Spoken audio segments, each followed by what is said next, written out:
All right, let's talk about Tokyo Ghoul. This is a franchise that, depending on who you ask, is either an incredible, celebrated masterpiece or one of the biggest tragedies in modern anime. How can it be both? Well, that's what we're going to unpack. So, is it a beloved masterpiece or a totally butchered disaster?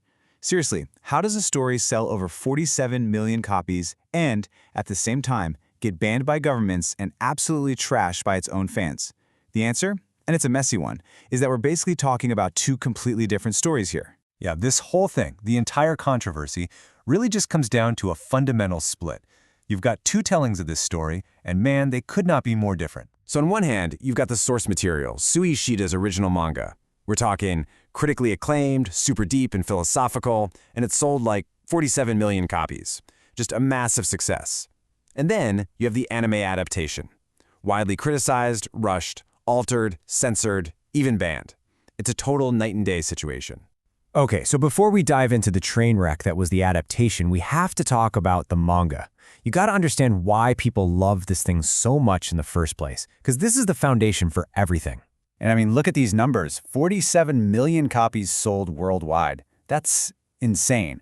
The creator, Sui Ishida, is this pretty reclusive artist, but he created an absolute commercial juggernaut. This wasn't just some popular manga, it was a genuine cultural force. You know, fans who were there from the start often talk about how they got to watch Ishida's art literally evolve on the page. He developed this really raw, super expressive style that just perfectly nailed the story's big themes. You know, identity, trauma, all that heavy moral struggle. And this right here, this is the core of Tokyo Ghoul. Moral ambiguity. The story makes you question everything. It presents these ghouls, right, who have to eat people to live, not as just pure evil monsters, but as this marginalized society. It forces you, the reader, to ask, wait, who's the real monster here? And that idea, that's where all the brilliance comes from. But it's also the exact reason it got so controversial later on. So you have this celebrated, beloved manga, and then it gets handed over to an animation studio. And well, for a whole lot of fans, this is where the real tragedy begins. The whole production was just a mess. Season 1 in 2014, it was mostly faithful, not bad, though it had some censorship. But then 2015 hits, and Season 2, called Route A, just goes completely off the rails.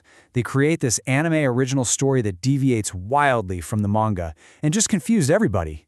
And if you thought that was bad, in 2018 they try to adapt the sequel, Rare, by cramming, get this, 179 chapters into just 24 episodes.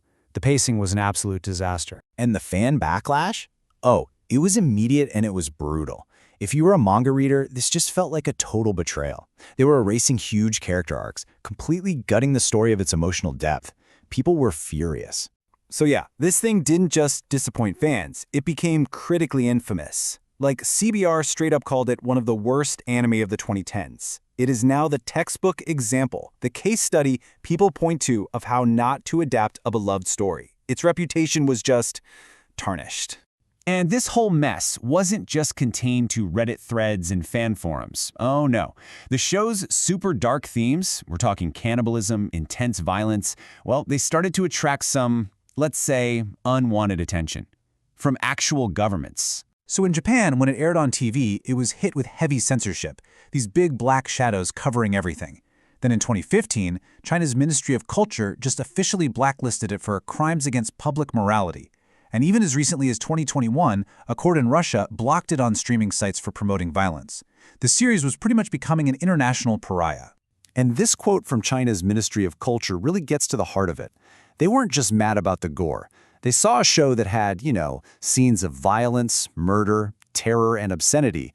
They felt it was corrupting social morals and was genuinely harmful for young people to see. It was the ideas in the show that scared them. Back in Japan, this broadcast censorship became a total running joke. I mean, it was so heavy-handed that huge parts of the screen were just covered in these giant black shadows to hide the gore. Fans were basically saying, am I even watching an anime or just a black screen? It completely destroyed any kind of horror atmosphere the show was trying to create.